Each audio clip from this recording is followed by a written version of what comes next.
Hai, halo sobat andalan semuanya. Welcome to the third episode of Lensa Madrasah. Gimana nih kabar sobat andalan semuanya? Semoga sehat selalu, penuh semangat, dan pastinya puasanya makin lancar ya sobat andalan. Wah, gak kerasa ya sobat andalan, kita udah sampai di episode ketiga Lensa Madrasah. Nah, di episode kali ini tuh kita bakal ngebahas seputar bidang keislaman. Apalagi sekarang suasananya lagi penuh berkah di bulan Ramadan ya sobat andalan. Kira-kira apa aja sih program bidang keislaman di madrasah kita? Terus gimana peran bidang keislaman dalam membina karakter siswa-siswi madrasah kita? Dan pastinya ada pesan serta motivasi spesial buat sobat andalan supaya Ramadan tahun ini makin bermakna ya. Nah, hari ini kita kedatangan tamu yang spesial banget yang siap membagikan cerita inspiratif dan motivasi kepada sobat andalan nih. Siapa lagi kalau bukan wakil kepala bidang keislaman kita, Ustadz Hamim. Assalamualaikum Ustadz. Waalaikumsalam warahmatullahi wabarakatuh. Gimana nih kabarnya hari ini Ustadz? Alhamdulillahirrahmanirrahim. Semuanya kita semuanya dalam keadaan sehat walafiat. Mudah-mudahan Ramadan yang kita jalani dapat keberkahan semuanya di hadapan Allah Subhanahu wa taala. Alhamdulillah. Amin amin. Nah, Ustadz, boleh dong kita say hi dulu ke sobat andalan yang lagi nonton. Halo. Halo. Nah, Ustadz, pertama nih, boleh dong diceritain sedikit perjalanan karir Ustadz sebagai guru di madrasah kita dan sekarang menjabat sebagai wakil kepala bidang keislaman. Baik.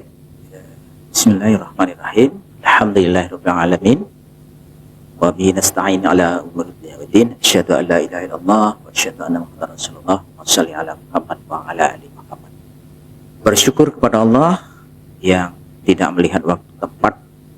Kemudian salawat serta salam tercurah pada junjungan kita besar Muhammad SAW. Allahumma salli ala Muhammad wa ala ali Muhammad. Assalamualaikum ya Rasulullah. Kita di madrasah ini, saya pertama SK keluar di sini, kemudian berbantukan di swasta, kemudian ditarik lagi menjadi guru di MTSN 1 pada 2007. Oh, 2007, udah sedikit lama ya berarti Ustadz. Jadi pertama SK keluar, kemudian 2017 maka ditarik sini untuk mengajar kembali karena kekurangan guru. Maka saya sebagai guru, kemudian tidak lama bergabung di tim kesiswaan. Tahun berapa itu Ustadz? 2017, tidak lama langsung digabungkan untuk menjadi bergabung di kesiswaan untuk bidang keislaman. Dari situ dulu masih bergabung antara kesiswaan dengan keislaman, itu masih bergabung. Oh, bergabung ya berarti bergabung. Jadi kita satu tim dengan kesiswaan untuk bagaimana mewarnai di madrasah ini adalah dengan nilai-nilai keislaman tentunya. Beberapa tahun kemudian maka keislaman terpisah dari kesiswaan, itu baru terbentuk koordinator baru. Setelah koordinator dilalui beberapa tahun, maka terpisah menjadi tersendiri karena kebutuhan dari madrasah, maka menjadi wakil bidang keislaman. Tahun berapa itu Ustadz dipisahnya? Tahun 2005 itu sudah mulai 2004 itu sudah mulai terpisah. 2004 itu sudah mulai mandiri. Kemudian kita juga punya staf untuk bidang keislaman untuk membantu daripada kegiatan-kegiatan yang berada di desa baru.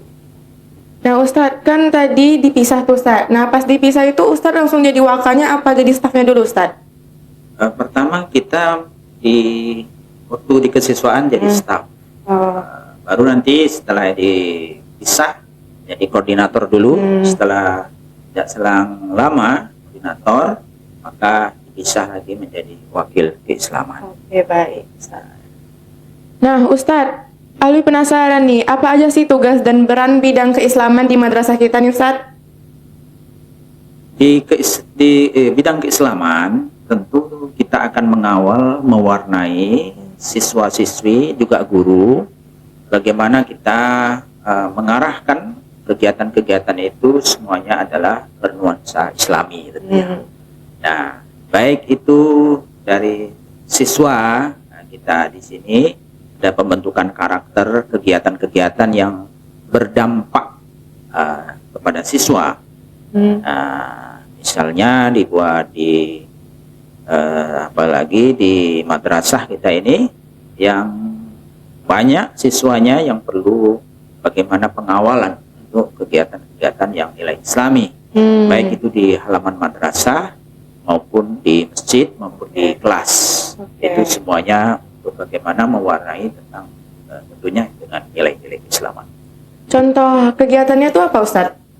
Kegiatan yang berada di lapangan seperti kita akan mengadakan kajian-kajian dan bagaimana macam fikih Ramadan, kemudian kita juga menghadirkan ustadz-ustadz yang dari luar madrasah maupun di dalam madrasah, gunanya untuk bagaimana untuk membina karakter pada anak-anak kita, siswa-siswi kita, untuk lebih memahami nilai Islam, juga dapat adopsi nilai-nilai Islam itu di tengah-tengah kehidupan kita. Ceramah, kemudian kegiatan tilawah di kelas ada kegiatan tilawah, kemudian sholat duha, sholat berjamaah, dan ada kegiatan-kegiatan yang berdampak seperti penyelenggaraan jenazah, itu kan berdampak. Kemudian juga ada pesantren kilat, dan juga kita pembinaan itu dia bentuk misalnya kendali ibadah, kemudian di program tilawah macam one day one juz bagi guru-guru. Ada one day one juz ya ternyata. Ya, jadi itu salah satu kegiatan, dan seluruh kegiatan itu kita kendalikan baik tentang ibadah dia yang tentu akan mewarnai setiap hari dengan nilai-nilai Islam, baik itu ucapan, pakaian, pemikiran, dan sikap, tentunya akan kita kawal sehingga dia akan mewarnai nilai-nilai Islam semuanya. Supaya lebih mewarnai nilai-nilai Islami ya Ustadz. Iya. Nah Ustadz, selama Ustadz menjalani tugas sebagai wakil keislaman nih, apa tantangan terbesar yang Ustadz rasakan dalam membina karakter keislaman siswa-siswi di era digital sekarang, Ustadz? Tantangannya, kita di dalam pendidikan ini ada 3 sisi yang harus mendukung dalam proses edukasi.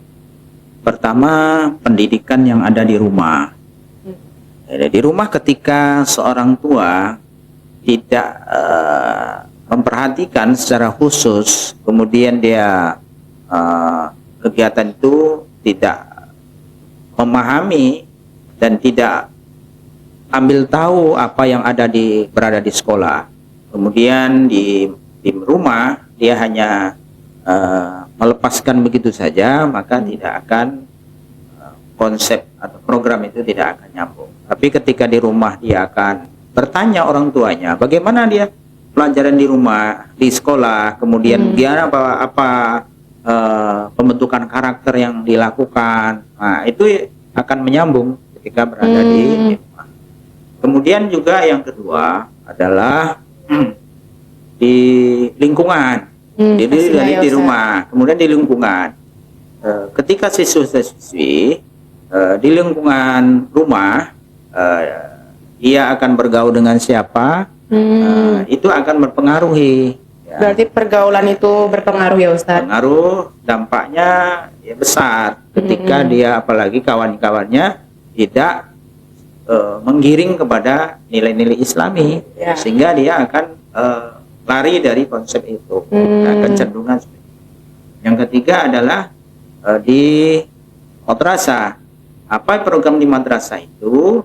Ketika didukung di rumah, maka insya Allah kita akan bekerja sama sehingga anak itu akan terkawal sampai dia selesai pendidikan dan tidak akan terjadi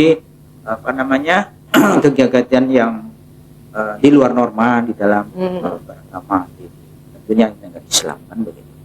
Oke, baik Ustadz.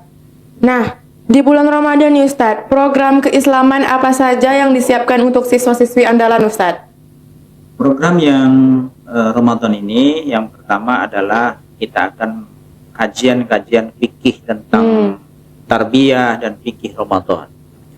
Itu kita sajikan di halaman madrasah, karena kalau kita adakan di masjid tentu tidak muat ya, sebanyak itu ya kan. Setiap kapan itu Ustadz? Sejak kita mulai masuk di Ramadan, maka kita sudah mulai kegiatan itu berjalan sampai hari ini. Setiap hari Ustadz? Ya, tiap hari, setiap pagi, mulai jam 7.30 sampai jam 8 itu di halaman madrasah. Setelah itu nanti baru masuk ke kelas. Dan kelas juga ada program nanti di dalamnya adalah one day one juice. Bagi siswa. Kemudian juga ada namanya kegiatan kendali ibadah. Kendali ibadah itu kegiatannya adalah macam mana dia ibadahnya tuh terukur di bulan Ramadan, baik dengan sholatnya tarawih maupun sholat wajibnya maupun sholat sunatnya, dan itu terukur dan itu ada yang harus diisi supaya dia memang dia terkendali, ya tidak asal-asalan dia melakukan ibadah itu. Nah Ustadz, kalau misalnya tujuan kajian fikih itu apa Ustadz? Tujuan kajian fikih yaitu kita untuk memberikan warna atau pemahaman kepada anak-anak tentang hukum dan nilai Ramadan ini, yang kajiannya tentunya. Maka bagaimana dia memahami apa yang ada di dalam Ramadan itu, apa kegiatan dalam Ramadan itu, apa yang harus diambil dalam Ramadan itu.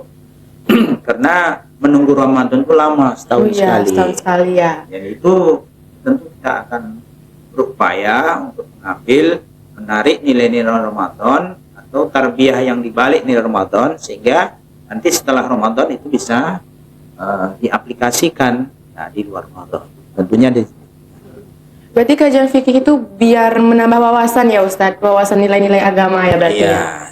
Nah kalau one day one juice itu apa Ustadz tujuan utamanya? One day one juice Ramadan itu kenapa mulia? Karena turun Al-Quran. Setiap yang berdampingan dengan Al-Quran pasti mulia. Karena bulan Ramadan itu bulan turunnya Al-Quran ya Ustadz. Iya, maka kita akan bagaimana dia akan bersahabat dengan Al-Quran. Maka kata Rasulullah, sebaik-baik orang di dunia ini bukannya dia hebat nilainya 100, bukan dia hebat juara, bukan. Yang hebat itu di dalam Islam adalah khairukum man ta'allamul Qur'an wa 'allamahu. Sebaik-baik kamu adalah orang yang belajar Quran sebaik-baik. Nah, maka yang terbaik. Maka yang menjadi orang yang terbaik ya dekati Quran. Konsepnya seperti itu. Maka melalui tilawah dan pemahaman. Oke, Ustadz. Nah, Ustadz, sebelum kita tutup nih Ustadz, ada gak sih tips sederhana dari Ustadz supaya Ramadan tahun ini lebih maksimal dan tidak cuma lewat begitu saja? Maka yang harus dipahami, mengambil tarbiyahnya tadi, pendidikannya di Ramadan itu, maka apa-apa yang menjadikan pemahaman di dalam Ramadan ini. Yang intinya adalah bagaimana puasa itu kan sebagai junatun, puasa itu sebagai benteng, pengawasan. Maka ketika kita menjalani puasa itu kan kita tidak sanggup minum, kita tidak sanggup makan di siang hari. Kenapa? Menahan ya. Menahan. Kenapa? Karena merasa diawasi. Nah, merasa diawasi itulah Allah bagaimana melihat ya Ustaz. Yang melihat kemana saja ketika dia menyadari itu, Allah melihat kita, tentu dia tidak akan sembarangan melakukan perbuatan tidak baik dimanapun. Takut ya Ustaz. Ya, jadi itu yang harus diterapkan di luar Ramadan, sehingga dengan pemahaman itu manusia, siswa-siswi tidak akan melakukan keburukan sekecil apapun, karena dia tak sadar bahwa dia sedang dilihat oleh Allah Subhanahu wa Oke, Ta'ala. berarti diawasi ya Ustadz. Wah, gak kerasa ya Sobat Andalan, kita udah ngobrol bareng dan dapat banyak banget cerita inspiratif dan pesan hari ini. Semoga dari obrolan tadi, kita bisa ambil pelajaran berharga dan semakin semangat buat jadi siswa-siswi yang meraih prestasi dan dapat mengharumkan nama madrasah ya Sobat Andalan. Terima kasih banget ya Ustadz Hamim. Di tengah kesibukannya udah mau ngeluangin waktu dan berbagi motivasi luar biasa bareng kita nih. Nah, sebelum kita tutup nih Ustadz, kita dari tim Lensa udah nyiapin slogan nih Ustadz, yaitu Oke. slogannya Lensa Madrasah, Lensa Madrasah, Literasi, Lensa Madrasah, Lensa Madrasah, Literasi, literasi, Edukasi, edukasi, Narasi, narasi, Sobat sama Andalan. Andalan. Boleh kita coba ya Ustadz? Nanti Ustadz yang bilang Lensa Madrasahnya Ustadz.